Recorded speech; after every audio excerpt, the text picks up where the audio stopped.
एक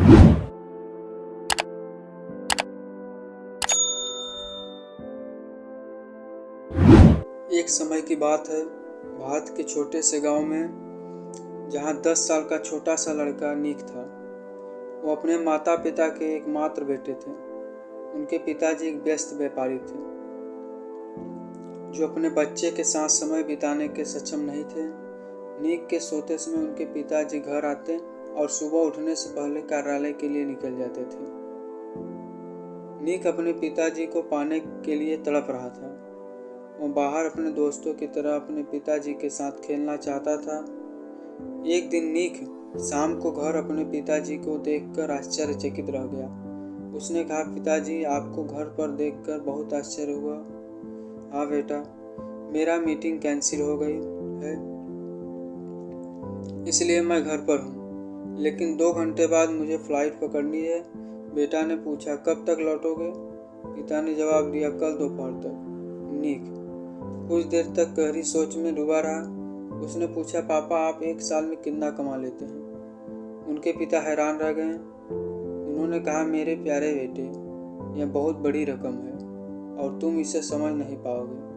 ठीक है पिताजी, क्या आप अपनी कमाई से खुश हैं?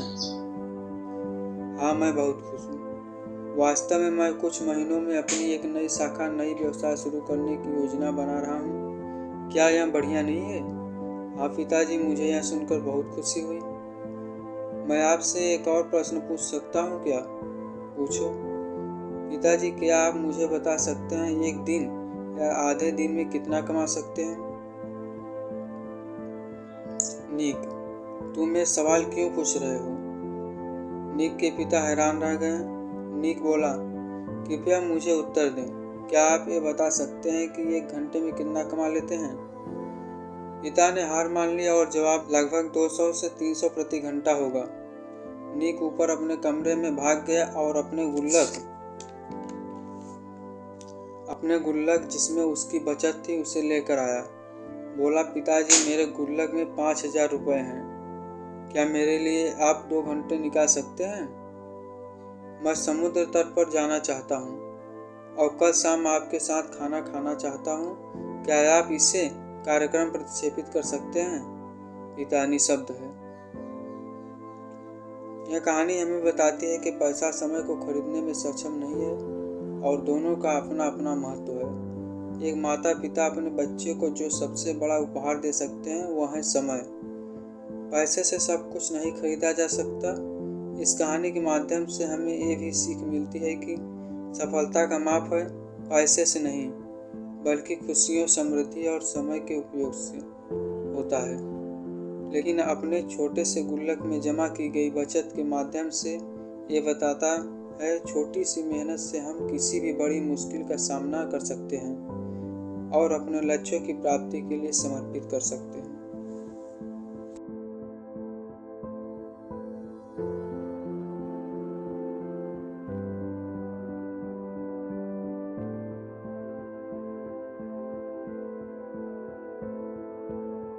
एक बार एक शहर में 2 दोस्त रहते थे। वो दोनों दोस्त एक दिन समुद्र के किनारे शंख इकट्ठा करने के लिए गए, ताकि उन शंखों को बेचकर वो अपने लिए कुछ पूंजी जमा कर पाए। दोनों दोस्त शंख इकट्ठा कर ही रहे थे, तभी पहले वाले दोस्त को एक बड़ा शंख मिल गया और ये देखकर दूसरे वाले दोस्त के मन में आया कि यार, इसे तो बड़ा शंख मिल गया, अब ये मुझसे ज़्यादा पैसा कमा लेगा। तो फिर उसने सोचा कि मैं भी इससे बड़ा शंख ही ढूंढूंगा, ताकि मैं भी ज़्यादा पैसा कमा पाऊँ। तो अब वहाँ लग गया बड़े शंख की तलाश में। उसने खूब ढूंढा, खूब मेहनत की, लेकिन फिर भी उसे बड़ा शंख हासिल नहीं हुआ। और उस बड़े शंख के चक्कर में उसे जितने भी छोटे छोटे शंख मिलते उन सारे शंख को उठाकर फेंक देता, क्योंकि उसके दिमाग में वो बड़ा शंख था कि उसे किसी भी हालत में वो बड़ा शंख चाहिए, ताकि मैं ज़्यादा पैसे कमा पाऊँ। तो बड़े शंख की तलाश में दोपहर से शाम हो गई, शाम से रात हो गई, तो ना तो उसे बड़ा शंख मिला और बल्कि जो छोटे छोटे शंख उसे मिले थे उन शंखों को भी उसने फेंक दिया। तो उसके हाथ में कुछ नहीं आया, और जो पहला वाला दोस्त था उसके पास एक बड़ा शंख था और कुछ छोटे शंख थे। तो रात हो गई और वो दोनों दोस्त घर जाने लगे। घर जाते वक्त पहला वाला जो दोस्त था उसने अपने शंख बेच दिए। तो उसके पास जो बड़ा शंख था उसे मिले 1000 रुपये, और जो छोटे छोटे शंख उसके पास थे उसे मिले 3000 रुपये। और ये जानकर उस दूसरे वाले दोस्त को बहुत दुख हुआ कि काश मैं उन छोटे छोटे शंखों को फेंकता नहीं, तो अभी मेरे पास उससे भी ज़्यादा कमाई होती। उसके दोस्त ने उसे बताया कि छोटे छोटे शंख तूने फेंक दिए थे ना, उन्हीं को मैंने अपने पास कलेक्ट कर लिया, और उन्हीं की वजह से उसे मिले 3000 रुपये। और ये जानकर वो दूसरा लड़का बहुत दुखी होता है, बहुत ज़्यादा निराश हो जाता है। इस कहानी को बताने का मेरा मकसद बिल्कुल साफ है कि हम बड़ी बड़ी चीज़ों के चक्कर में कई सारे छोटी छोटी चीज़ें, या फिर ये कहें कि कई सारे छोटे छोटे मौके हाथ से गंवा देते हैं। हम हमारी डे टू डे लाइफ में भी कई सारी छोटी छोटी चीज़ों को गंवा देते हैं, लेकिन ये बात आपको जान लेनी चाहिए कि ये छोटी छोटी चीज़ें आगे जाकर बहुत विशाल रूप धारण कर लेती है। हर छोटी चीज़ पर ध्यान लगाओ, उसे इग्नोर मत करो, आगे जाकर आपको इसकी अहमियत पता चलेगी। मैं यह भी नहीं कह रहा हूँ कि आप छोटा सोचो और छोटा ही करो। मेरा कहने का मतलब यह है कि आप सोचो बड़ा, लेकिन उसके लिए हर वो छोटा काम करें जिससे कि आपका लक्ष्य आपको हासिल हो। दोनों दोस्तों का लक्ष्य एक ही था, वो था पैसा। लेकिन पहले वाले दोस्त ने बड़े पर फोकस किया और छोटे पर भी फोकस किया, और दूसरे वाले दोस्त ने सिर्फ बड़े पर फोकस किया, छोटी छोटी चीज़ों को इग्नोर कर दिया। और जहां उसे ज़्यादा पैसे मिलने चाहिए थे वहां उसे 1 रुपया भी नहीं मिला। और अंत में सिर्फ इतना ही कहना चाहूँगा कि छोटे छोटे बदलाव में ही बड़ी कामयाबी का हिस्सा होते हैं। एक बार की बात है, एक सर क्लास में आते हैं और वो सारे स्टूडेंट की तरफ देखते हैं और फिर बोर्ड के बीच में चाक से एक लाइन बना देते हैं। सारे बच्चे देख रहे थे। तभी सर बच्चों की तरफ देखकर बच्चों से कहते हैं, बच्चों, ये जो मैंने बोर्ड पर आरी लाइन बनाई है, और क्लास में क्या कोई ऐसा बच्चा है जो इस आरी लाइन को बिना मिटाए छोटी कर सके? ये सुनने के बाद सारे बच्चे सोच में पड़ गए और अलग अलग तरीकों से अपना दिमाग लगाने लगे। सर एक कुर्सी लेकर बैठ गए और सभी बच्चों को आधे घंटे का समय दे दिया। हर बच्चा बैठे बैठे अपना दिमाग लगा रहा था, लेकिन किसी भी बच्चे को समझ नहीं आ रहा था कि उस लाइन को बिना मिटाए कैसे छोटी करें। तभी उन सारे बच्चों में से एक लड़का उठकर आता है और वो बोर्ड के पास जाकर खड़ा हो जाता है और वो उस लाइन को देखकर सोचने लग जाता है। और सर, सभी बच्चे उस लड़के को देख रहे थे। तभी उस लड़के ने चाक उठाया और उस लाइन के ऊपर एक और बड़ी लाइन बना दी। अब वह लाइन दूसरी लाइन के कंपेयर में छोटी हो गई थी। अब कोई भी इंसान उस लाइन को देखकर कह सकता था कि दूसरी वाली लाइन छोटी है। इस तरह से उस लड़के ने उस लाइन को बिना मिटाए ही छोटी कर दिया। सर ने उस लड़के की तरफ मुस्कुराते हुए देखा और उसे शाबाशी देते हुए वेरी गुड कहा, लेकिन बाकी बच्चों को समझ नहीं आया था कि सर ने जो लाइन बनाई है उसका मतलब क्या है। तो सारे बच्चों ने सर लाइन का मतलब पूछा। तभी सर ने बच्चों की तरफ देखकर कहा, तो बच्चों, तुम आगे जिंदगी में जो भी बनोगे या जो भी काम करोगे, तुम्हें हर काम में तुम्हारा कंपटीटर मिलेगा। तो तुम्हें अपने कंपटीटर से आगे निकलना है। तो तुम्हें कभी भी ये मत सोचना कि उसको पीछे कैसे करें या उसे छोटा कैसे करें, बल्कि तुम अपने ऊपर ध्यान देना, अपने प्रोग्रेस पर ध्यान देना। इससे वह खुद पीछे छूट जाएगा, वह खुद ब खुद छोटा हो जाएगा।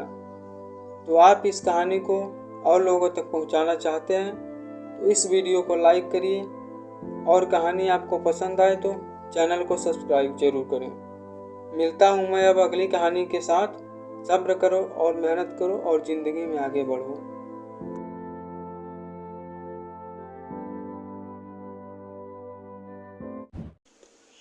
एक बार की बात है, एक गांव में एक बूढ़ा आदमी रहता है। वो बूढ़ा आदमी अपने बेटे से बहुत परेशान था, क्योंकि उसका बेटा बहुत ही नालायक था, कमज़ोर था। वो कोई काम नहीं करता था, बस गांव में इधर उधर घूमा करता था। तो उस बूढ़े आदमी ने अपने बेटे को सबक सिखाने की सोचा। उसने अपने बेटे को पास बुलाया और उससे कहा, बेटा, घर के अंदर अलमारी में एक घड़ी रखी हुई है, तुम निकाल कर लाओ। लड़का घर के अंदर गया और उस घड़ी को बाहर निकाल कर लाया। फिर उसके पिता ने उससे कहा कि तुम एक काम करो, इस घड़ी को तुम अपने साथ बाजार लेकर जाओ। जितने लोग तुमसे मिलेंगे तुम इस घड़ी को कीमत पूछ कर आना। अब वो लड़का उस घड़ी को लेकर बाजार में चला गया। उसने बाजार में सभी लोगों से घड़ी की कीमत पूछी। किसी ने उस घड़ी की कीमत 500 बताई, किसी ने 1000, किसी ने 800 बताया। सभी लोगों ने उस लड़के को घड़ी की कीमत अलग अलग बताई और कई लोगों ने एक जैसे। वो लड़का अपने पिता के पास वापस आया और उसने उनसे कहा कि पिताजी, सभी लोगों ने इस घड़ी की कीमत अपने हिसाब से बताई। किसी ने 500, किसी ने 1000 और किसी ने 800 बताई। अब उस बूढ़े आदमी ने अपने बेटे से कहा, बेटा ठीक है, घड़ी को तुम अलमारी में रख दो और जाओ। अब अगले दिन फिर से उस बूढ़े आदमी ने अपने बेटे को अपने पास बुलाया और उसे फिर से अलमारी में से घड़ी लाने को कहा। लड़का फिर जाता है, अलमारी से घड़ी निकाल कर बाहर लाता है। अब उस बूढ़े आदमी ने अपने बेटे से कहा, बेटा, तुम आज जाओ और जो इस घड़ी के अंदर समय चल रहा है उसकी कीमत पूछ कर आओ। लड़के को समझ नहीं आ रहा था कि उसके पिताजी लड़के से क्या करवाना चाहते हैं। वह दुखी मन से फिर से घड़ी लेकर बाजार चला जाता है और सभी लोगों से घड़ी के अंदर जो समय चल रहा था उसके बारे में पूछता है। लोगों को लगता है इसकी मानसिक स्थिति ठीक नहीं है। कल घड़ी के बारे में पूछ रहा था और आज समय के बारे में। बहुत से लोगों ने उसे भगा दिया और कुछ लोग उन पे हंसने लगे। अब लड़का परेशान हो जाता है और सोचता है कि ये मेरे साथ क्या हो रहा है। तभी वह आखिरी बार एक बूढ़े आदमी की दुकान पर जाता है। वो बूढ़ा आदमी बहुत व्यस्त था। वह लड़के का सवाल पूछते ही समझ गया कि लड़का क्या पूछना चाह रहा है। उस बूढ़े आदमी ने अपना कुछ समय निकाल कर लड़के से कहा, ये जो बेटा समय है ना, जिसकी तुम कीमत पूछ रहे हो, इसकी कोई कीमत नहीं बता सकता। तुम करोड़ों समय देकर भी अपनी जिंदगी का एक सेकंड भी वापस नहीं ला सकते। इसलिए इस टाइम सही प्रयोग करो। टाइम की एक बुरी आदत है, यह है कि टाइम गुजर जाता है, और अच्छी बात यह है कि तुम इसे किन चीज़ों में गुजरता है। सभी के पास दिन में 24 घंटे होते हैं, अमीर के पास भी और गरीब के पास भी। बस यह तुम्हारे हाथ में है कि तुम उस टाइम क्या नया कर सकते हो। अपने एक एक पल का हिसाब रखो, उन्हें किन चीज़ों में उड़ा रहे हो। उस बूढ़े आदमी की बात सुनकर उस लड़के की आंखें खुल सी गई, मानो उसमें एक बड़ा सा बदलाव सा आ गया। फिर उसने अपने पिताजी के पास वह घड़ी लेकर गया और सारी बात बताई। उस दिन के बाद से उस लड़के की ज़िंदगी बदल गई।